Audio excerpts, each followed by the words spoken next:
steady ping of a vital monitor fills my ears. Blinding fluorescent light shine off of stark, sterile walls of a hospital's corridor. Each step I take echoes loudly, reverberating through the empty halls as I make my way to her room. My heart pounds in my chest like a drumbeat, the anxiety and fear building with each passing second. I reach her door, and it looms before me, menacingly. My heart trembles as I push it open.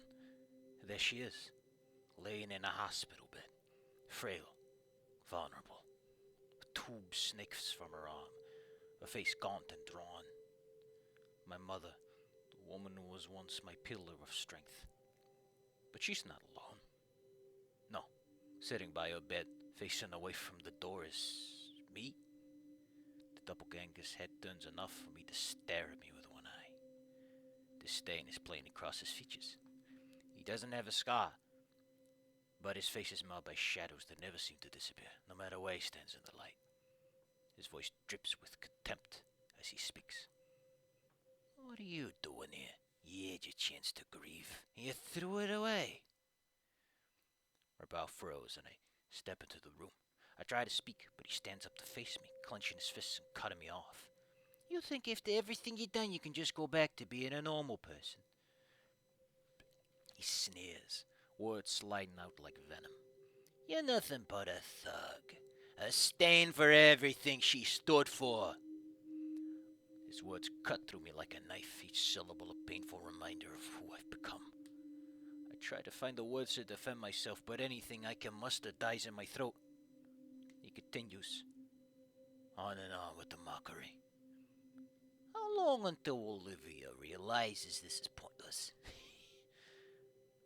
I stiffen. He grins at me maliciously. How long until you hurt her too?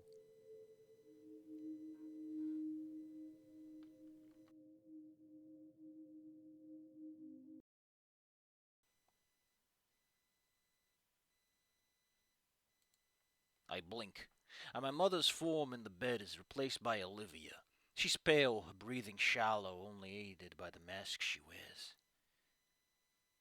A wave of nausea passes over me as the doppelganger steps up to her with a somber expression, running his hand gently through her hair.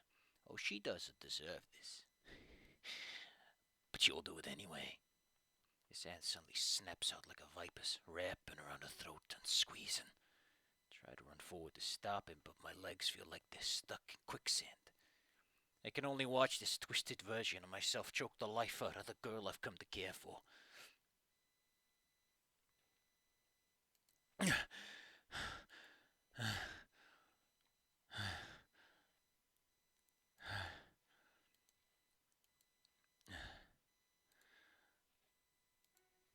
I sit up in the bed. Nurse's office bed. A strangled gasp. Covered in cold sweat. Oh. My gaze turns to Olivia, who's starting to sit up in a chair groggily. How long until I hurt her too, huh? Fuck off. These stupid dreams. Nurse's office is a room within the building. So there's no windows, but even from here I could tell it's storming like a bitch right now. Olivia rubs at her eyes, stirring. What?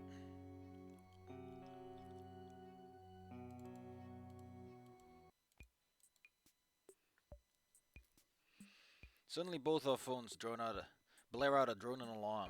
I pull out of my pocket to give it a read. Emergency alert severe. National Weather Service. A monsoon warning is in effect for this area. Heavy rainfall, strong winds pose life-threatening risks, including flash floodings and landslides. Please take immediate precautions to protect yourself and your property. Please shelter in place until the warning clears. I barely had time to register before the door flies open and the Atticon steps in, hunched over and soaked to the bone, completely exhausted looking. I slide myself into a sitting position on the bed, just a little bit alarmed. You alright, Atticon? He gives out one heavy breath and then clears his throat, leaning up. How do you lean up? He straightens up. Ah, yes. Sorry about that. The faculty is doing a sweep of the campus right now. Apparently there's a monsoon scare going on. Why does he say right now twice? Going on is so much better. I hold up my phone, the warning still plastered across it. He gives it a look and, yep, that's the one. I stare at myself again. There's an obvious question. I never been in a monsoon. Are we gonna be alright? I can't take a seat in one of the chairs, leaning back with a soft sigh. Oh, of course. Schools are designated shelters for the worst events. If anything, you're safer here than at home. Aren't they open always here? He nods and raises a finger in objection. Yes, but we can have covers we can raise it with a winch, which is coincidentally what I was just doing. I nod. Olivia, of course, still waking up. What are we doing now? No shelter in place. We'll be stuck here for a few hours. Come, let's get to my classroom. This part of school tends to flood a little bit during times like this. He stands up and stretches, popping his back with a silent grunt as he leads us out of the nurse's office towards his room. I become keenly aware of the fact that I'm still not wearing a shirt. A little awkward walking around school like that. Say, Yadikan, what happened to my jacket? Oh, the janitor's trashed it, completely soaked in blood. The damn shame it was quite snazzy, too. I rumble angrily as we finish the trek to the classroom and head inside. I regret ripping my shirt up. I don't mind. Yadikan slumps behind his desk, leering at Olivia. Please behave yourself, young lady. He's the one without a shirt on. I sit down next to her. I'm also the one with 2 holes in my shoulder. Speaking of which, do you think scars are cool? I gesture at my new scars. Thank you, Demetrius. Olivia smirks. Yeah, you look like another guy from Fighting Spirit. Minus the hair. Oh, really? Damn, we gotta watch that soon. We could do that right now if you don't mind huddling around the phone. Huddling with you? That's an invitation I'll accept any day. Olivia giggles and starts pulling out a phone, but Yadikan interrupts with a clear throat. Actually, why don't you use this time to catch up on some of your homework? I'm sure you have some work from other classes still pending, and I can't think of a better time to tackle that than now. But today's been rough. Can't we do this instead? Or at least finish our naps? That's fine too, but aren't you falling hot behind grade-wise in some of your classes? I'm not. Olivia appears me hopefully for a brief moment before focusing attention on the Yadikan. Maybe? He crosses his arms and leans forwards on his desk, peering at her with a raised eyebrow. We're doing a lot of verb repetition in like the worst possible way because if you might have noticed, right? A lot of these, this is something, I know that you feel like you have to clarify this, but your dialogue can carry its own emotional timbre to an extent, you know? You know, let characters' personality shine through at a certain point. Also, if you're doing this many fucking new lines on everything, you especially should. Because holy shit, this is your text like 70% just new lines. All I'm saying is, I'm so mad!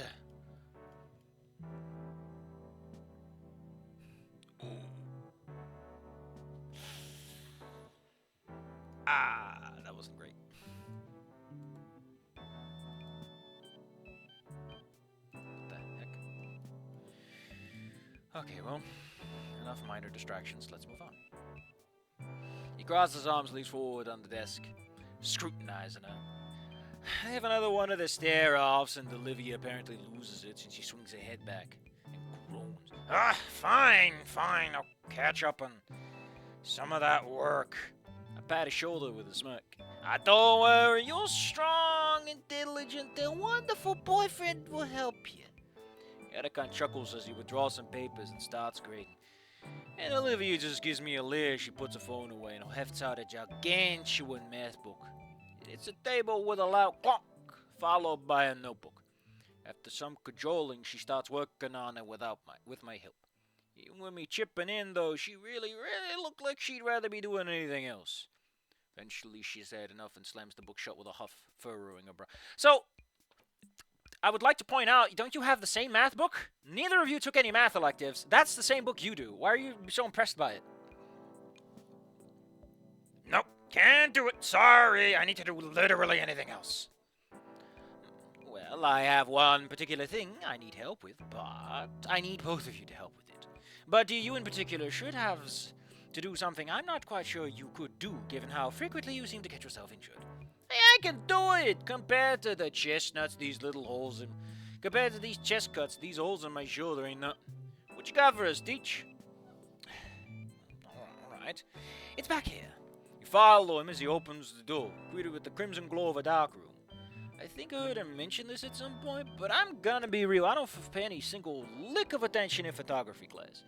Ben does try his best to keep me engaged, bless his heart, but good God, I'm only passing because of my autopilot note-taking skills and my ability to make acceptable photographs, and I really need to. It still looks neat here. I don't get to ogle it for long, though, because the Archon flicks the light switch and bathes the room in normal lighting. I suppose this place doubles as a dark room and a storage room, given the heavy-duty racks laden with boxes and equipment of all kinds. Why do you say this? You literally gave us a description of the room! It is implicit you've looked around. Jesus! So what are we doing? The Archon gestures at a stack of boxes. In this case, you see, it's time to put those fists of yours to use for something other than punching. They're much too heavy for me, you see, and I need one at each of the stations in here. I should have known. This is revenge for not being able to help with the stuff at the wedding, isn't it? Why, I'd never do such a thing. Again, it's kind of lame how often this preempts characters' responses with the emotions, instead of letting the sentence carry its own emotion. Like, the big problem I have with this is, you're doing this because your writing style is fucking garbage. Because you keep doing new lines for every single quote. If you didn't do that, you wouldn't need to do this all the damn time. He then looks away, contemplate. Like, why are you emphasizing never if you've already made it clear that he's being a cocky little bastard? The emphasis is wasted. You're pleonasming all over the place. He then looks away, contemplating something as Olivia giggles quietly. Actually, I don't think I can legally make you do this, but he stares at me expectantly, finishing his sentence by not finishing it. Oh, alright, I'll haul your heavy-ass boxes around. He claps his hands together. Nice! Come on, Olivia, let's get out of his way. You'll be able to help with what's in the box. We both head back towards the entrance of the room, and I'm left glaring at the boxes with a hefty dose of resentment. My ass is not deadlifting that shit right now. Luckily, I find that there's a cute little dolly tucked away in the very corner of the room. Jesus, if I wasn't looking for it, I don't think I would have seen it. Whatever. I walk over and after that, there we go. And I watch with the corner of my eyes. The Archon and Olivia look like I wasn't supposed to do that. What's with that look, huh? I was really hoping you wouldn't see it, so you would try to left them and fail miserably. Oh, yeah, right. You just wanted to see my no-shirt having ass get sweaty so you get all hot and bothered. Or, you know, me pop out my shoulder because of the hole. You know, my bone poking out. He's got you there. Mr. Yatakan! Well, it was my turn to laugh. She spins a chair and faces the wall, crossing her arms, pouting. With the dolly getting the boxes to where they need to go was easy enough. Yatakan steps out of the room for a moment and comes back with a tiny little toolbox as I'm wheeling the last thing into place. It's in position, and you know what? I admire my work. It's all done, Chief. I can see that. Good. Now for the next step. You'll want to pay attention, do you? He grabs a large box cutter off a shelf and neatly opens the box. Setting everything else aside, he pulls out a large overhead lamp. A big-ass lamp? Yatakan gives me an exasperated side eye as he begins taking pieces out of the box and sorting them onto the table. D, we learned about this in class. You have been paying attention, right? Not just absent-mindedly taking notes? Yeah? To which question? I plead the fifth. It's an enlarger, D. Do I have to assign extra homework to make sure that you understand what these are before you use them? No, I take good notes. I just studied them when the butt of the syllabus comes around. Alright, if you say so. Either way, here you two go. The instruction booklet's right here. Two? Sure. I think you've ogled them long enough. Olivia goes red again. But doesn't deny it. He laughs, heading out the door. Hey, where are you going? I'll be right back. I need to go fetch a few things. Get started without me. Olivia and I look at each other and shrug as he leaves the room. She takes the toolbox into her lap and opens it up as I spread the instructions out and boggle at this weird fucking looking whatever this is. This weird ass nerd machine. I continue staring when a loud thunk next to me snaps me out of my reverie. How are you reverying at this moment, man? Sarcasm.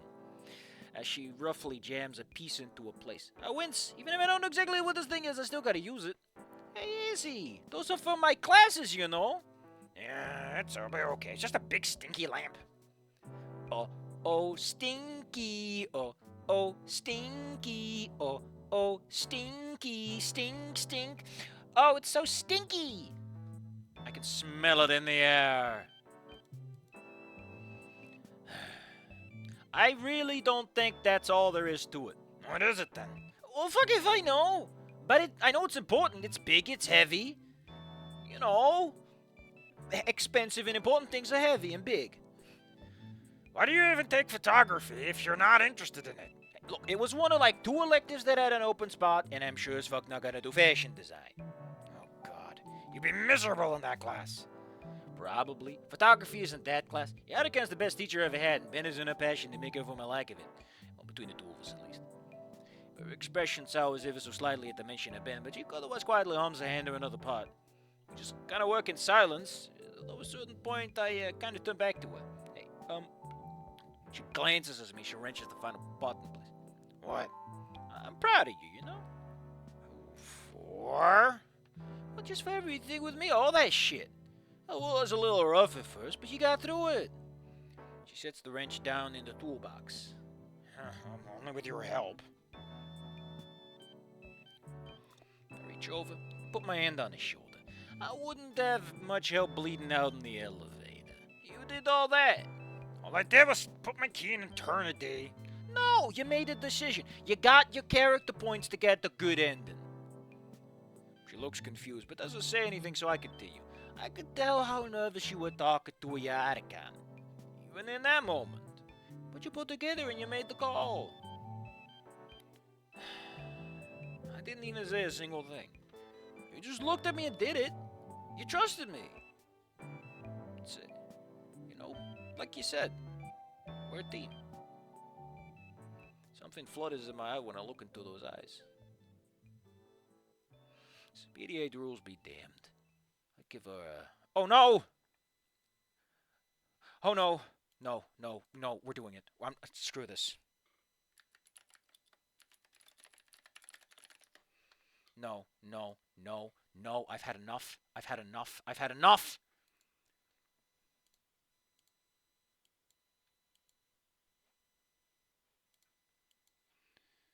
Here we go. I'm sorry. Oh boy, smooching time! Thanks, Link, for providing us with the context we so desperately need.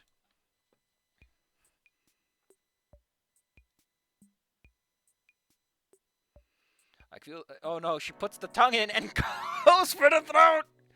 Oh god, I can't stop myself from rushing back and coughing. The full length of the tongue is just lolling out limply. A whole lot of my throat, eyes wide. Holy fuck, Olivia! That shit went like all the way! You could steal my goddamn lunch!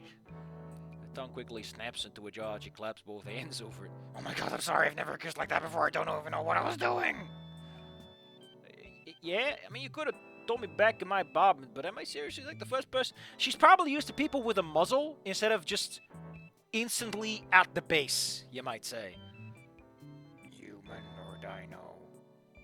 Okay, it says, human or dino?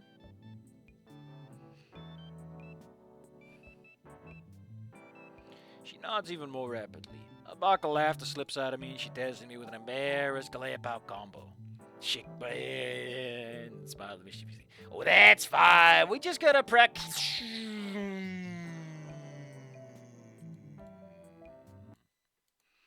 Tis. I can't see a fucking thing. Even the HVAC is gun silent. Hold my hand up and... Yep, I can't see a thing. Well, I know Olivia's next to me. I hear her breathing.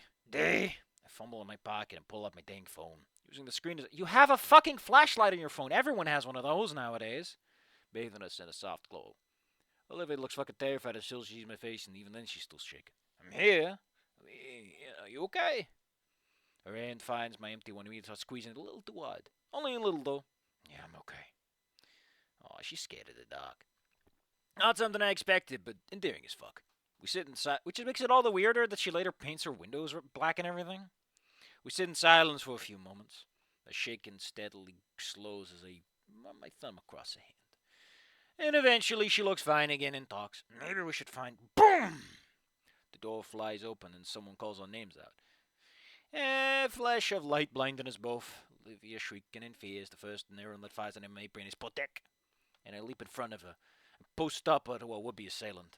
The light fades, and instead I'm met with the illuminated face of Yarikan. He doesn't look too amused about this whole situation. As if he didn't just scare the absolute piss out of both of us. It took a bit to find the flashlight with the power out. Are you sure? You were gone for a while.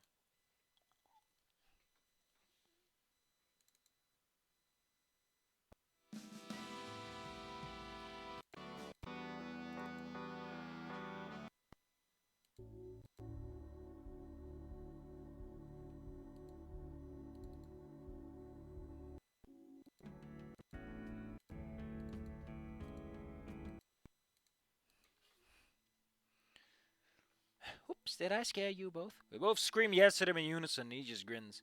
Just kidding. I know I did. Only got one done, huh? Two of you weren't slacking off and smooching or anything. Do you mean like... Oh boy, smooching time! Because it was, in fact, smooching time. They suck at it! How do you explain a kiss to something that has a beak? Don't even do blowjobs. Listen, a lot of people tell you that a beak job is an incredible thing if done properly, but that's like saying, man, a blowjob's fantastic if they start chewing on your dick. Great!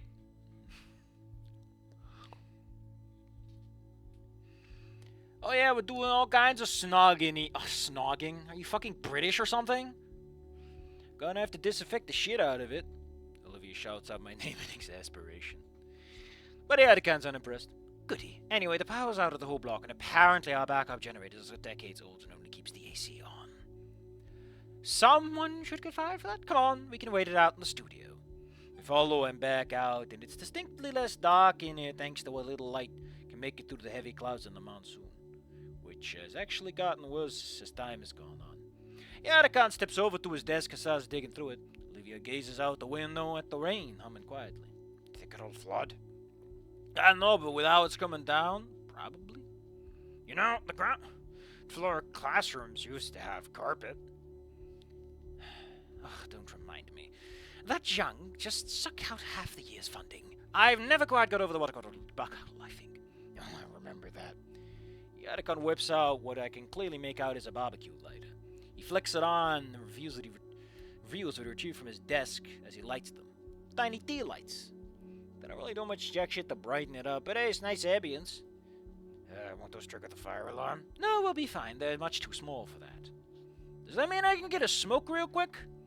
They both look at me. Though he's just amused and she's disappointed. Come on, I can't... I haven't had my after school cig yet. Who cares? Oh, who cares? We're the only ones here right now. Olivia looks at him in shock, and I let out yeah. Mr. Yarakan. We're going to be stuck in here for a while, and I'd rather not have Dee getting antsy. I take my smoke and the draw. Nick shakes are a bitch. Oh, both of you are insufferable. Oh shit, I don't have an ashtray. Yarakan reaches into his desk and pulls an ashtray out. Oh goddamn! Occasionally tosses him out when I snatch it out of the air. I like how he reaches into his desk and he takes it out and you put it down on his desk. Where did he throw it? Why didn't he just put it down? I like one ever. Now and then, too. You're a real one for that, Trent. I let it go the first time. Oh, come on. We're smoking buddies now, right? Gotta be on first name basis.